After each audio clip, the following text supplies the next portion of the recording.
welcome back to my channel. So today's video is going to be sock knitting techniques video. This is not a how to knit socks. I just want to put that out there right now. This is not like a full tutorial how to knit all of the things on a sock. This is me showing you the techniques that I've kind of compiled for myself over the last year and a half, 2 years, that I like to use when I'm knitting socks. All of these techniques, I will say, I have gathered from other people on YouTube and different videos, and that's where I learned them. So I did not come up with these myself, but I wanted one video that, you know, you guys could use, or you could point someone to and be like, these are the techniques I use and these are amazing, or whatever. I will have timestamps in the description down below of where you can jump to for each section. So if you're only interested in the gusset or the toe closures or whatever I have in there, you can just click on that link and it'll take you right to that part of the video. And I will have chapter titles listed as well in the video, so you can skip to the sections that way as well. So here we go. I'm going to show you a couple of tricks I like to use for my cast on edge that will give you a stretchy edge and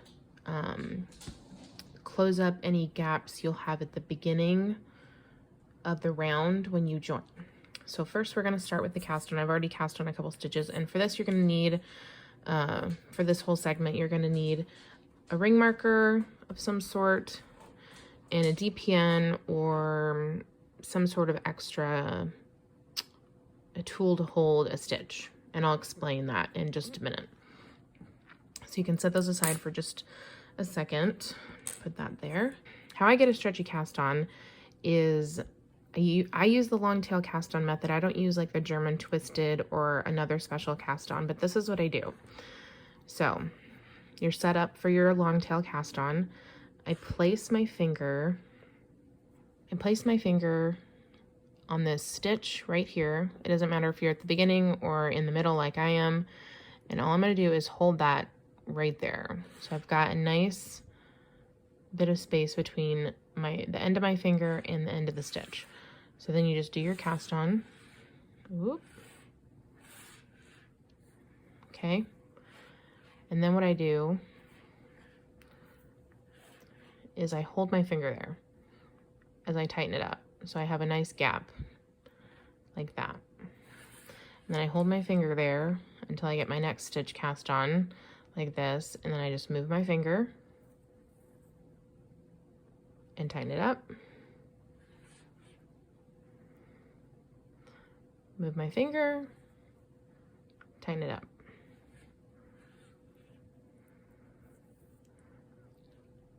There we go. So this is where the ring marker comes in.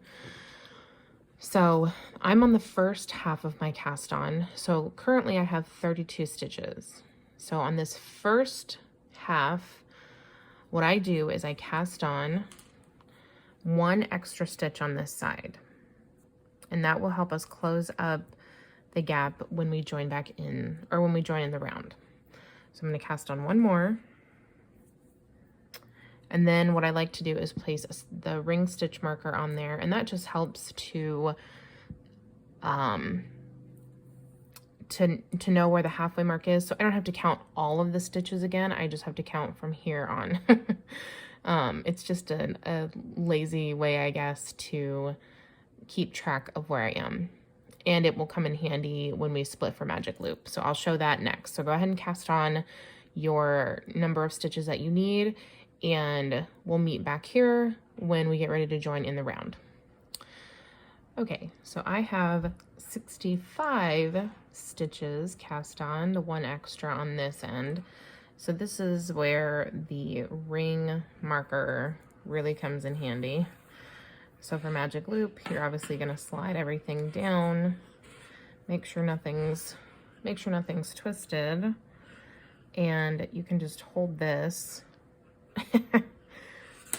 and just kind of pull the loop like that. All right, so let me make sure nothing's twisted. Okay, now that I've got everything up on the needles towards the tips, this is where the extra needle comes in handy. This is just how I like to do it because I can't grip the stitches very well. Okay, so here's where we started on this side. So what we're gonna do to join in the round, this is my favorite way. It just creates less work later. Just kind of hold that down.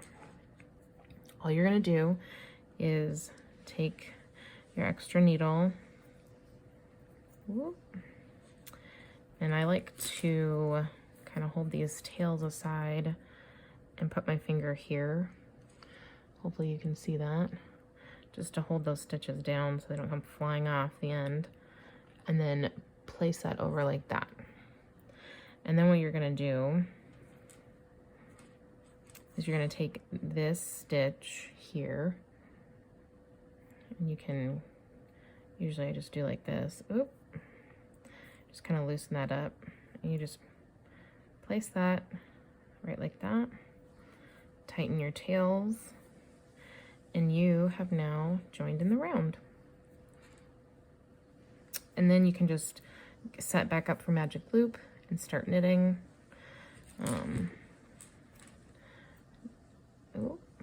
You can just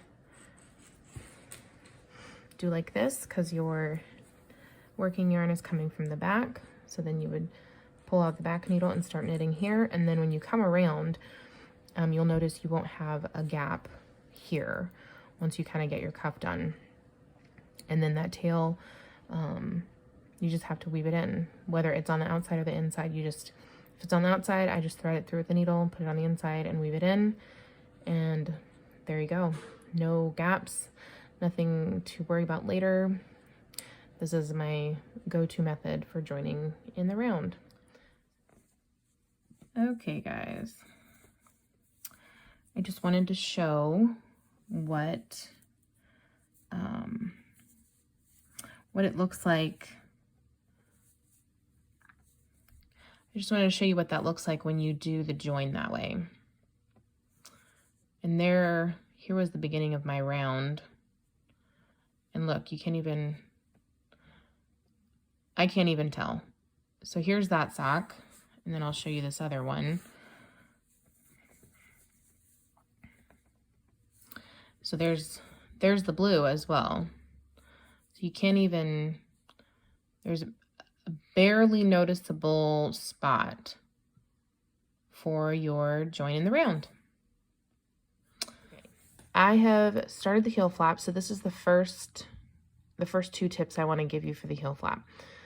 So if you're doing a slip stitch heel flap like I'm doing here, and obviously I'm using a contrasting color, but what I do is after I do the first pass, the first knit row and then purl row, at the end of that purl row, I will put a stitch marker here at the beginning. And all that does is it just helps me when I'm coming back around to pick up the heel flap stitches on this side. It just helps me to identify where to start. Because sometimes if I'm not using a contrasting color, I tend to pick up the wrong stitch. Because sometimes that slip stitch is not glaringly obvious. And the reason for me it's not that obvious is because the second tip that I want to show you is at the beginning of my slip stitch row, normal instructions will have you slip it purlwise, like that, and then slip 1, knit 1. However, instead of slipping mine purlwise on the knits on this side, on the right side, I slip this first stitch knitwise, and then just do my normal, and then knit 1, and then the rest of them I slip purlwise like this. And all that does is it gives you a neater selvage. I've completed my heel flap and heel turn, and I just wanted to show you because this is the side where I said I slip it knitwise for the first stitch. I just wanted to show you what that looks like. So as you can see, here, I'll turn it this way. Here's this side. So you have a neat selvage, and it just kind of helps to match the other side. And what that does is if you slip them purlwise on this side, a lot of times you can get your stitches, your slip stitches are really open. And I just think it might depend on the way that you knit. But for me, this just looks better and I just like the look of it.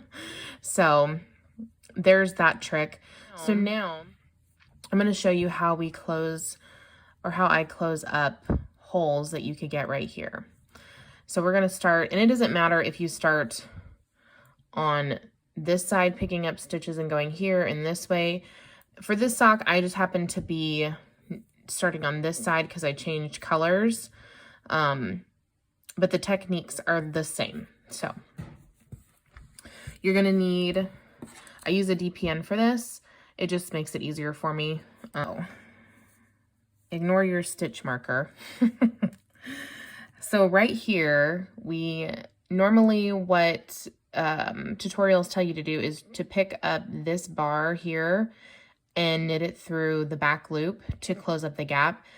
But I found that that doesn't really work for me. It still leaves a hole, and I don't particularly like that. So what I do is I take my DPN, and you want to follow the bar through the stitches. So you want to pick up this leg and then the one right across from it. So for this, it would be this one. So that's what you're going to do. And this is why I use a DPN, because it just holds the stitches there while I knit them. And then all you're going to do is come around and take the other needle, and you're just going to knit them. What you're going to do is you're just going to knit them as they sit on the needle. So for this stitch, you're going to knit it through the back loop like this. So let me grab my yarn.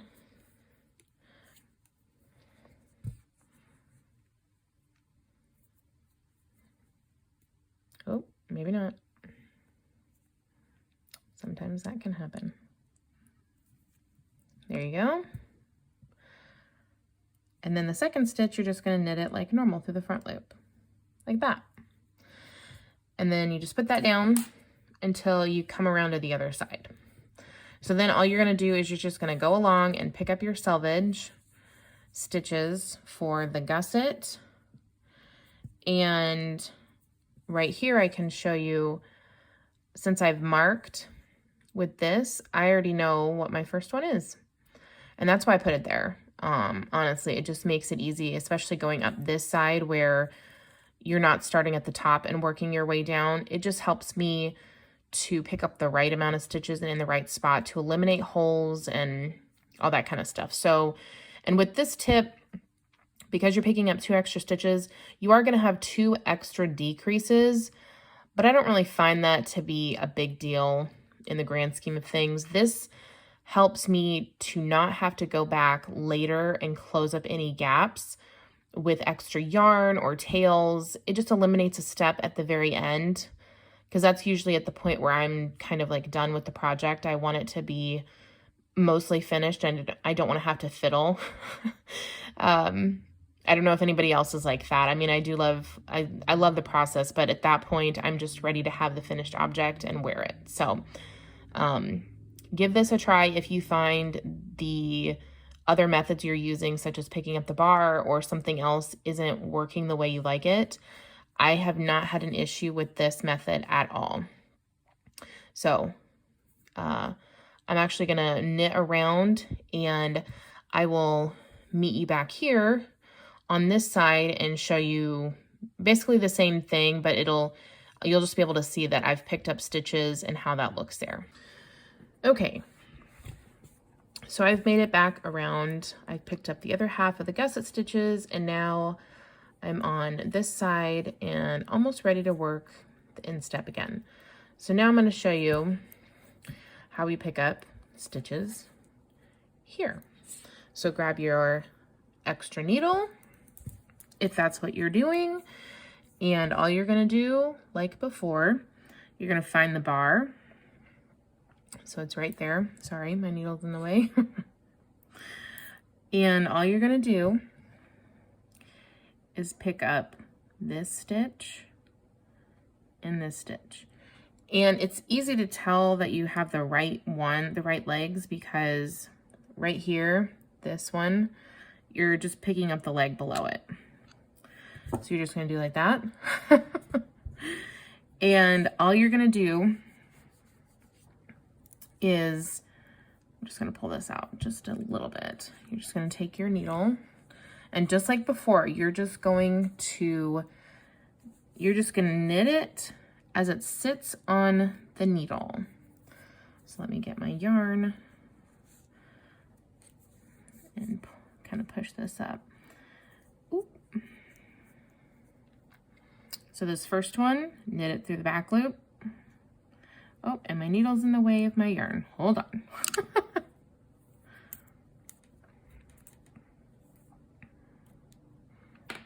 There we go. Don't make that mistake. Okay, so this first one, knit it through the front loop, or I'm sorry, the back loop, just like that. And the second one, you're going to knit it through the front loop like normal. And there you go. Now all you have to do is just do your normal decreases. I'll put this all back on the needles.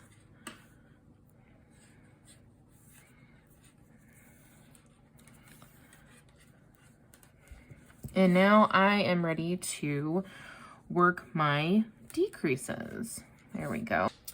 So here's what it's gonna look like. Here you can see where I've picked up. Let me get some good light on there. Let's get some good light going. There we go. So you can see you have no holes, nothing. And the same right here. This technique is amazing. So there you go. That's what it'll look like when you're done, if you pick up the stitches, those 2 extra stitches that way. Okay guys, one other thing I wanted to mention, as you can see, I've already completed this sock, but one thing I wanted to mention that I do differently from the normal set of instructions that I've seen online. So I've completed, this is my heel flap, slip stitch heel flap. So for the heel turn, I do one thing a little bit different. So this side right here, this is obviously you're knitting this side, and normal instructions right here will tell you for your decrease to do a slip knit, purl back, knit 2 together, I'm sorry, purl 2 together here, and so on until you've completed your heel turn. However, I found that the slip knit doesn't really give me the result that I want. I like it to look a little cleaner, the stitches to look a little more closed. My slip knits, I just haven't perfected them to where they look neat. And as you can see, this edge, the line of stitches just almost blends in. It just kind of like follows that. It's almost just like one continuous row. It's pretty cool. So what I do here instead is I just do a knit 2 together. It doesn't affect the heel turn, as you can see.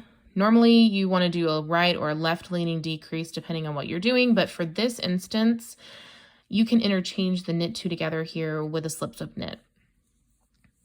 I've been doing that for a while now for my socks, and I really like the way that that looks. So if you are finding that the slip knit is just not giving you the look that you are going for, or you don't like the way that it's turning out, try a knit 2 together and see if that works better for you, because the construction of the knit 2 together, it just makes a more closed, a more closed stitch, excuse me.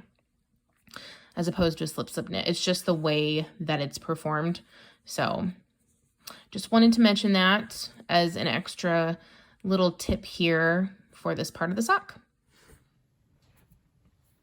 Okay, so I'm going to show you how to do Russian grafting for the end of your toe as a different type of toe closure. For this, you're going to need a couple of items. You're going to need a pair of scissors, and that's just to cut your tail, a tapestry needle. This is just to weave in your ends. We're not actually going to use it to close up the toe. And then you're going to need a crochet hook. I'm using a 2.25 millimeter crochet hook or a B. This is a Clover from, I think I got this from Joann's. But you want to use a crochet hook that is the same size as your knitting needles. That's super important. I've done it with, or tried to do it with, a size that's not the same size, that was a size bigger, and it doesn't work out very well.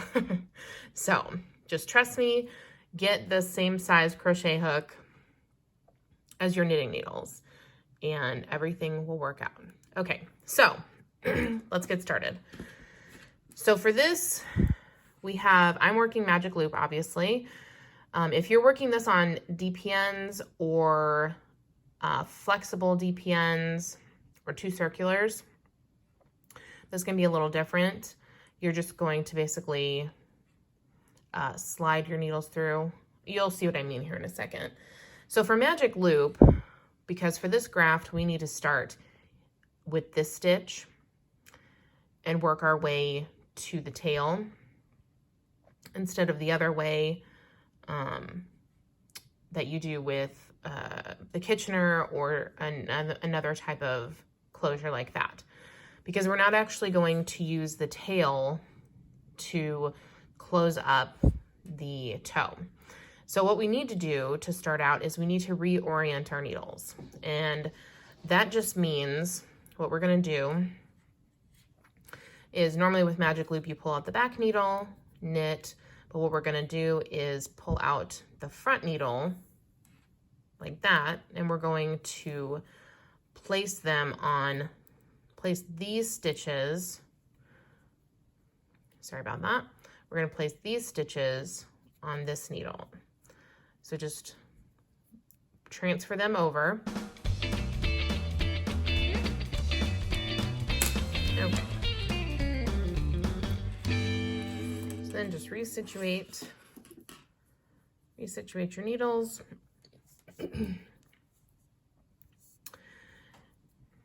Now you are ready to begin the grafting. My stuff's all twisted. Okay, so for this graft, how you want it to be set up, so if you're not doing magic loop, just here is your working yarn.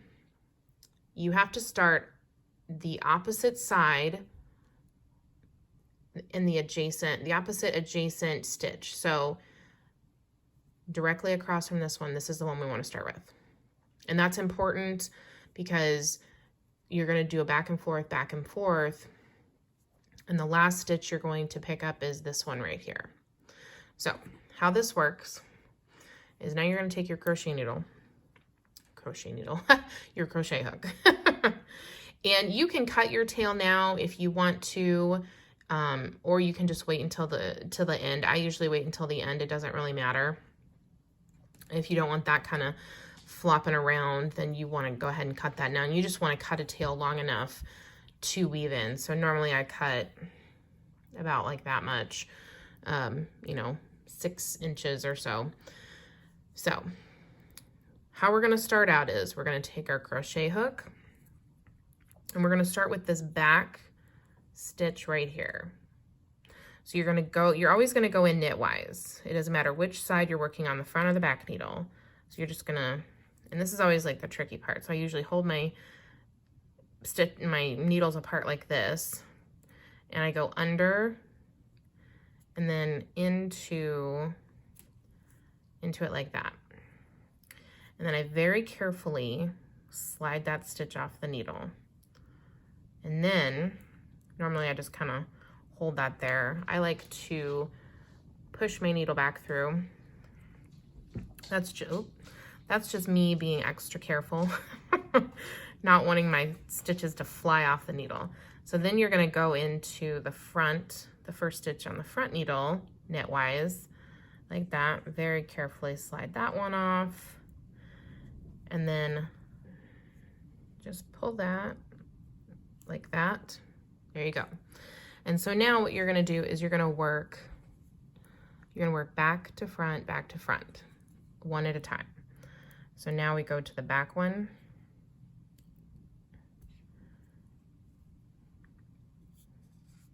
And I'll just show this one more time, because this is the graph. This is all you have to do. And I just carefully hold my needles, like I said, to make sure that nothing flies off. I just kind of push it back through, and then I swing it around just to make it easier. And then you just pull that through, and that's it. And then you go to the front, and do the next one. And then I just kind of hold it there like this, push my needle back through just to make sure, and then pull that through. And that's all you have to do. So go ahead and finish this up.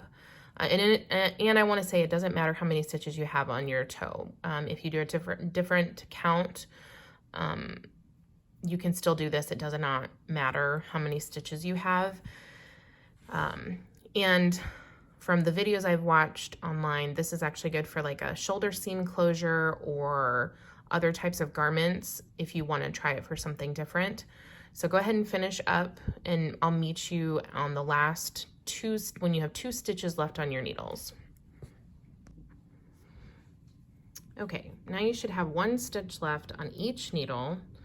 And I will say at this point, you know, obviously the fewer stitches you have on the needle, the more slippy slidey it gets.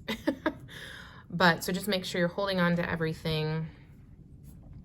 And if you have cut your tail or you haven't, I just like to hold some tension on this stitch. It just makes things easier for me. So what you're gonna do is you're gonna actually go into this last stitch on the back needle, and you can go ahead and pull that needle out. And you're just going to pull that through like the other ones, carefully. And then you're gonna go into that last stitch. You can pull the needle out. And I just like to hold some tension while I do this and pull that through. And then if you haven't cut your tail yet, go ahead and do that now. Like I said, you want to cut a long enough one because you're going to weave it in on the inside. Just cut that tail. And all you're going to do is just pull another loop up like this and pull it through, and that will basically tie it off. And I just like to pull that down a little bit. And so this is what you should have. And don't worry about this little ridge coming up here. We'll take care of that in a second. So this is what your graft should look like if you did it correctly. It gives you this nice braid here, and it's just very decorative. So you can see why this would be good for a shoulder seam closure. It's there, that's better. So now I'm gonna show you how to take care of this bit. So now's when you're gonna weave in your end. You're gonna take your tapestry needle and thread that tail through. And here's where I like to put my hand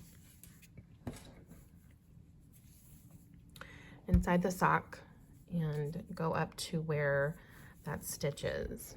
So here's where it's coming out. I just like to take that, here we have that. I just take the end of the tapestry needle and I just kind of, like right there where it's coming out, and just push that down. And then I just pull it through, and here's what happens. You just kind of tug that through, and you don't even see it. And then it just looks like a normal toe closure. And on the inside, so I'll show you that. On the inside, you might be worried about that bump coming through on the other side. It is a little bit, but once you weave in the ends, like I weave it down this way, I just kind of follow that direction, you won't feel it. You don't feel it at all. It just kind of blends in with the rest of it. And as you can see, the graft, this is one of the best parts about it. It's like the Kitchener stitch where it's flat on the inside. So you don't have any difference there. It's just different on the outside and how you close it up. So there you have the Russian graft.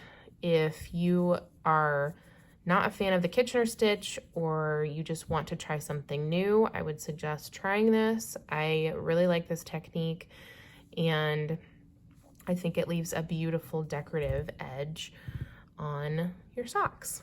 So there you have it. Okay guys, I want to show you my second favorite grafting method for a toe, and it's called the Finchley Graft, and that term was coined by Roxanne Richardson. I got this from her video. That's where I learned. So if you want to look up how she does it, she uses thicker yarn if that's easier for you to see. But for this method, it's basically an alternative to the Kitchener stitch. It gives you the same look when your toe is done. It's a seamless finish. It's just easier, in my opinion, to memorize and learn and just perform all together. So for this, you're going to need a pair of scissors and a tapestry needle. And you only need the scissors to obviously cut your tail, which I already did. I just cut a nice long length, however much you feel comfortable with. I would say I cut maybe like 12 to 16 inches. That's probably a little too much, but it's better to err on the side of too much tail than not enough so you don't run out. And obviously that will depend on how many stitches you have for your closure. So I have 8 on each needle to do. If you have more, you'll need a longer tail, etc. So for this method, we actually need to turn our sock inside out. So the graft is performed on the inside. So if you're on magic loop or 2 circulars, this is how you would just want to slide it to the cord to turn it inside out. If you're on DPNs, you will want to turn the sock inside out before you move to 2 DPNs. So don't be scared if you are like, how am I going to fit the sock through this small hole? That's kind of what I thought at first too, that it was going to like mess everything up, but it's not. So what you want to do is just bring the sock up through the hole, not try to turn it the other way, if that makes sense. So you want to do it like this instead of the other way around. So you just push everything through that hole and don't worry about your stitches being stretched out or anything like that. I promise you it will look fine when we're done. So here's what we have, and then push everything back up on the needles. And this is how you want it to look. You want your tail to be on the side closest to you like this. So from here, let's thread our tapestry needle. It's a super simple method. I just make sure to go slow, and that's just how I do all my grafting. If you watched the other grafting for the Russian graft, I just want to make sure nothing slides off the end. So for this, you've got your tail coming out here. You got your tapestry needle. You're going to go into this stitch like this and kind of swing around into this first stitch. And I sometimes hold them apart in the back just so I get it correct. You're going to go through like this, through both of those stitches. And then you're just going to pull your yarn through, and you can kind of snug it up, but obviously don't pull it too tight because you don't want to have your stitches kind of bunched up on the other side when you're done. But you don't want to have it too loose. So just give it a nice nice little tug there. And then once you do this, your yarn's coming out of the back and it's attached to this side. We can actually pull this stitch off the needle, and I just kind of slowly bring it like that, you know, so nothing comes flying off, and then I kind of pull my needles back through, but that's just me being overly cautious. So the second step, you go like this through the back, through that back stitch, and then come through to the front one. So you're like that, and then just pull it through. Okay, and now we're attached to this front stitch. Then you let the front stitch come off. And that is the whole graft. There we go. And that's the process. You just go from front to back, front to back, front to back, until you get to the last 2 stitches.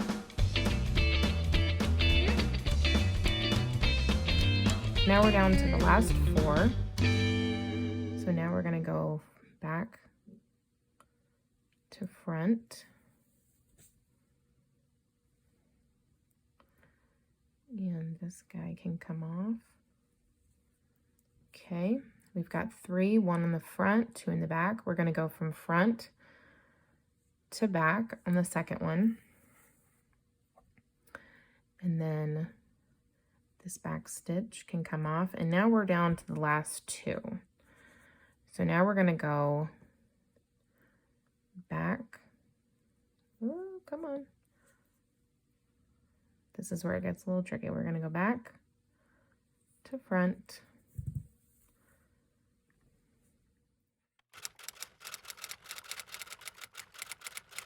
To back again. Let the back stitch off. And here's where it gets a little tricky. When you have like 1 stitch left on the needle, it's super fiddly. And then these last couple stitches, here's what you want to do. You want to go in this back one and go to this second one, because then you can let this stitch off, and now you have 1 left on each. And then for these last 2, all you're going to do is go through both of them and let your needles go. And that's it. You've now grafted. So your toe is done. And if you hate the Kitchener stitch, this is a perfect alternative to that, and it gives you the same finish. So now your tapestry needle and your end is already on the inside. So now you just weave in your end and you're done. So there you go. And there you have it, guys. Those are all my favorite sock knitting techniques that I've been using with and experimenting with over the last 1.5 to 2 years. And these have really become my staples when I make socks now. They're foolproof in my opinion, and I just love them. And I hope that you guys will give them a try, and maybe you will implement some of those into your sock knitting routine, and 1 or 2 or all of them. So I hope you enjoyed this video, and let me know in the comments down below what you liked, maybe what are some of your techniques that you love that I didn't talk about, because I would love to try new ones. And I think that's gonna be it. Thank you guys so much for watching, and I'll see you guys next time. Bye.